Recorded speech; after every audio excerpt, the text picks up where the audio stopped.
না করবো যে এমন জোর কই।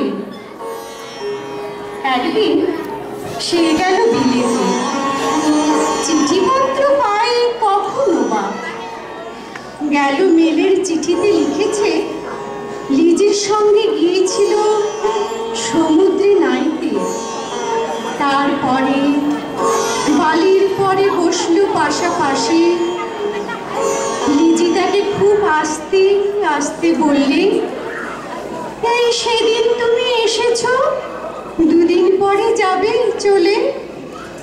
ঝিনুকের দুটি খোলা, মাঝখানটুকু ভরা থাক একটি নিরেট অশ্রুবিন্দু দিয়ে, দুর্লভ মূল্যহীন। কথা বলবার কি অসামান্য ভঙ্গি।